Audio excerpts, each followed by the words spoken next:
the misty suburbs of Woodinville, Washington, where evergreen shadows stretch like accusing fingers across rain-slicked streets, Elaina Boussiacos lived a life that seemed pieced from a glossy magazine. Vibrant, ambitious, a 27-year-old single mother with sun-kissed Greek heritage, her dark curls framing a smile that lit up boardrooms at Microsoft. It was February 2001, the kind of Pacific, Northwest winter where fog clings to your skin like unspoken secrets, and love, that treacherous beast, had ensnared her once more. After a messy divorce from her ex-husband, a man whose grip on her heart lingered like a bruise, Elaina had tumbled into the arms of Sione Lui, a charming Tongan American with a velvet voice and eyes that promised forever. They met at a tech mixer in Seattle, sparks flying amid clinking glasses and whispered dreams of a blended family. Her young son adored him. Her friends envied the way he'd surprise her with weekend getaways to the Olympic Peninsula, where they'd hike misty trails hand in hand, the salt air washing away her past wounds. But beneath the honeymoon haze, cracks spiderwebbed like frost on a windshield. Sione's jealousy was a living thing, coiling tighter with every late-night work call Elaina took. She'd confide in her sister over coffee in Kirkland cafes. He's sweet, but possessive, like he owns the air I breathe. Whispers of infidelity swirled. Elaina caught scents of cheap perfume on his collars, saw texts lighting up his phone from numbers she didn't know. Their arguments escalated from sharp words to shattered vases, his hands gripping her wrists a fraction too hard, leaving faint purple blooms she hid under long sleeves. Yet love's blindfold held firm. They got engaged in a candlelit dinner overlooking Lake Washington, the diamond on her finger catching the light like a captured star. Symbol of redemption, or so she hoped. 3 days before Valentine's, the veil tore. Elaina discovered the truth. Sione's affair with a coworker. A betrayal as cold as the February chill. Devastated, she confronted him in their cozy apartment. Voice trembling but resolute. "It's over, Sione. I deserve better, for me, for my son."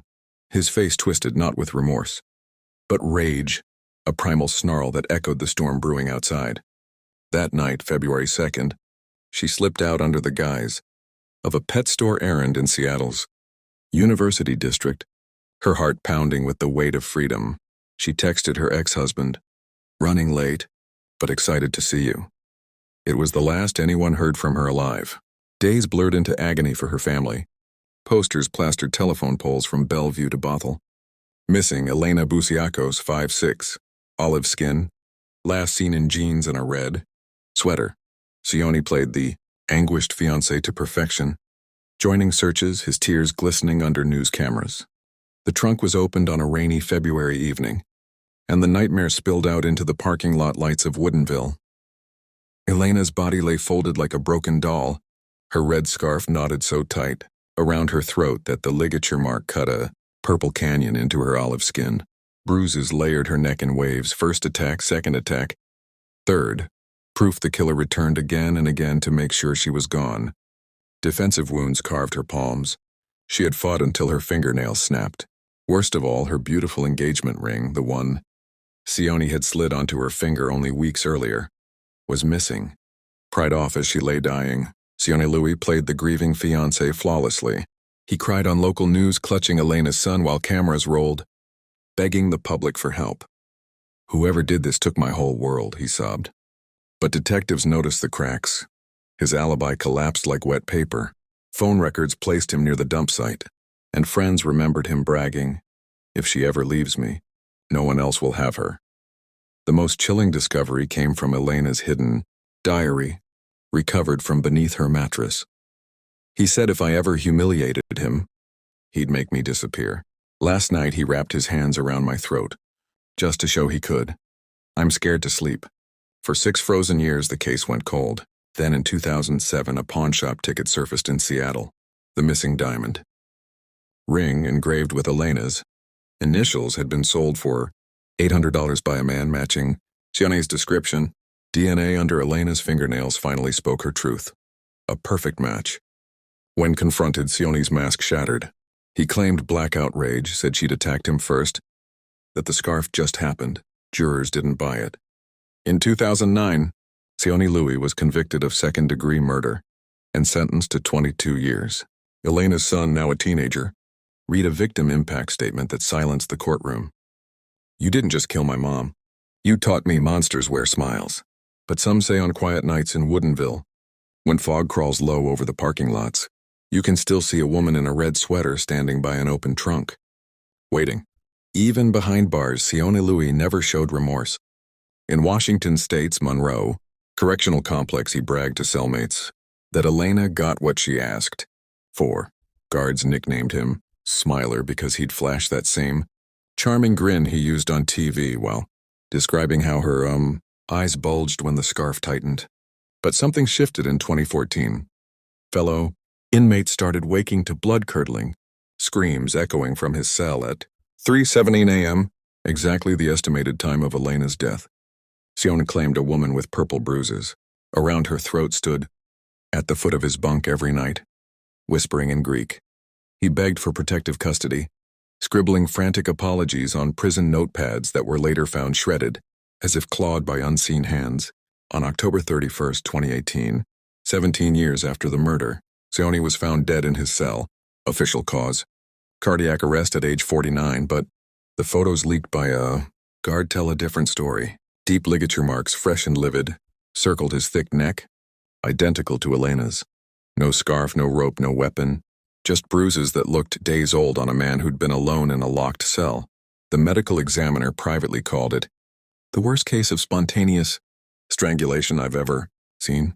Inmates swear the temperature in his cell dropped 30 degrees the moment he died, and for weeks afterward, the lights on D Block flickered every night at 3:17.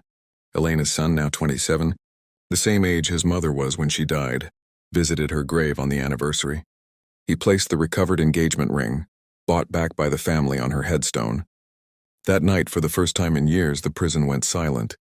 No screams, no flickering lights, just peace. But drive past that Woodinville Health Club parking lot on a foggy February evening, and locals say if you leave a red scarf on your dashboard, your car alarm will trigger at exactly 3:17 a.m. And when you check the trunk, you'll find it open, empty, waiting. Some debts, it seems, are collected long after the courts close the file. 7 years after Sione's impossible death, the curse refuses to die. In February 2023, a 29-year-old Uber driver named Kayla picked up a silent woman in a soaked red sweater outside the old Woodinville Health Club at 2:48 a.m. The rider entered no destination, just stared ahead, neck mottled with purple bruises, whispering in Greek. Kayla glanced in the rear-view mirror minutes later, and the backseat was empty. Her dash cam caught it. At exactly 3:17 a.m., the empty red scarf on the seat rose by itself and wrapped around the headrest like a snake, tightening until the metal groaned. Kayla crashed into a ditch. She survived. The scarf was never found. Woodinville police now keep a sealed evidence locker marked Boussiacos, do not open. Inside, 7 identical red scarves, recovered from unrelated strangulation since 2019. DNA on every single one comes back to Elaina, even though the original murder scarf was destroyed in evidence purge years ago. In October 2025, a Reddit thread titled "I found the red scarf in my trunk and I'm not crazy" exploded with 400K upvotes. Dozens of users across Washington, Oregon, even British Columbia, posted photos of the same blood-stained red scarf suddenly appearing in their cars after visiting that parking lot. Every photo vanishes from their phones exactly 17 minutes after posting. Tonight, if you're watching this in the Pacific Northwest, check your backseat, check your trunk. If you see a flash of red fabric, drive straight to the nearest police station and burn it on camera. Because Elaina isn't hunting her killer anymore. She's making sure no one ever uses love as a weapon again. And some ghosts don't need chains to rattle, they just need a scarf.